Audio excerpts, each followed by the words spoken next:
It's now clear that so-called fake news can have real-world consequences. This isn't about politics or partisanship. Lives are at risk.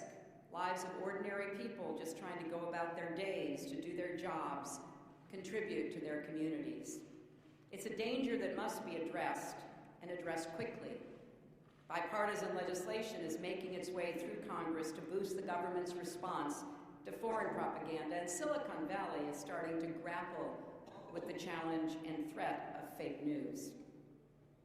It's imperative that leaders in both the private sector and the public sector step up to protect our democracy and innocent lives.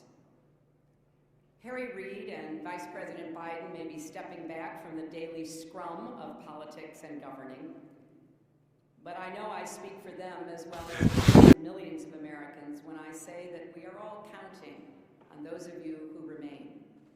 Counting on you to defend this institution that all three of us love so much and the democratic values it embodies. Counting on you to carry forward Harry Reid's legacy, to stand with working families and fight the good fight for a better, stronger, fairer America. And the Hillary Clinton attacks fake news in post-election appearance on Capitol Hill. Hillary Clinton said that fake news is a danger that must be addressed quickly. It's now clear that so-called fake news can have real-world consequences, Clinton said during an portrait unveiling for Senator Harry Reid of Nevada. The Washington Post. Hillary Clinton challenged Congress on Thursday to combat fake and misleading news on social media, using a post-election appearance to tackle an issue that gripped her presidential campaign and culminated with a shooting incident Sunday in Northwest Washington. Without directly citing the shooting at Comet Ping Pong by a man who believed a false online conspiracy related to her campaign, Clinton said the epidemic of malicious fake news and false propaganda that flooded social media presented a danger to both the nation's politics and the safety of its citizens. It's now clear that so-called fake news can have real-world consequences. This isn't about politics or partisanship. Lives are at risk, lives of ordinary people just trying to go about their days, to do their jobs, contribute to their communities, Clinton said during an address that was otherwise meant as a tribute to retiring Senate Minority Leader Harry M. Reid, D.Neve. It was just the second high-profile appearance Clinton has made since conceding the election to President-elect Donald Trump the day after the November 8 election. Senate Minority Leader Harry Reid stands with Hillary Clinton next to Reid's official portrait during a ceremony on Capitol Hill in Washington on Thursday, December 8, 2016. Reid is marking the end of his 34-year career in Congress with the unveiling of his official portrait. Andrew Harrer/Bloomberg, for the New Yellow journalists, opportunity comes in clicks and bucks. In the weeks leading up to and after the elections, social media sites such as Facebook, Twitter and others were flooded with articles that looked like real news stories that were sometimes thinly connected to reality and sometimes completely baseless. Many of the stories floated conspiracy theories about Clinton and her family, but one particularly bizarre story came about after the FBI decided to review some new emails from her tenure as Secretary of State that were discovered on the laptop of Anthony Weiner, the disgraced former congressman who is the estranged husband of one of Clinton's closest advisors, Huma Abedin.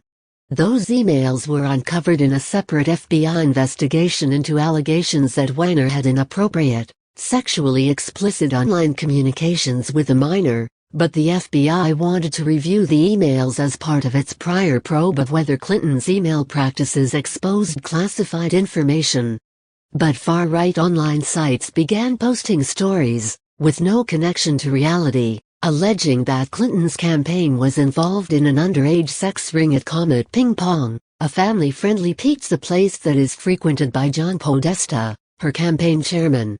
It created a fervor of calls and social media activism from conservatives, and then on Sunday a North Carolina man entered the pizza place with 2 guns to conduct a self-investigation, according to police. The standoff ended without injury, but police said his weapon was discharged inside the restaurant. The Daily 202 newsletter, a must-read morning briefing for decision makers. Sign up on Thursday. Clinton voiced support for some federal legislation to address the fake news issue. She did not make clear what legislation could combat the problem, but a Pentagon policy bill that cleared the House and Senate this week included a bipartisan plank that would create a new office in the State Department that would work across multiple agencies to come up with a strategy to counter foreign propaganda efforts. Some independent researchers have traced the fake news stories back to Russia and other Eastern Europe sites, and during the campaign senior U.S. intelligence officials concluded that Russian entities were behind the successful hacks into the emails of staff at the Democratic National Committee and senior Clinton campaign officials, including Podesta. Here are Clinton's full remarks on the fake news issue.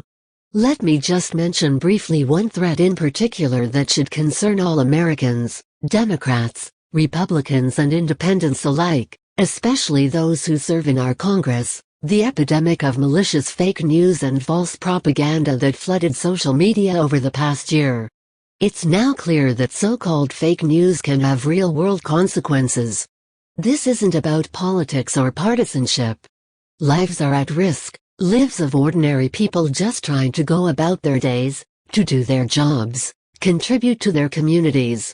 It's a danger that must be addressed and addressed quickly. Bipartisan legislation is making its way through Congress to boost the government's response to foreign propaganda, and Silicon Valley is starting to grapple with the challenge and threat of fake news. It's imperative that leaders in both the private sector and the public sector step up to protect our democracy and innocent lives.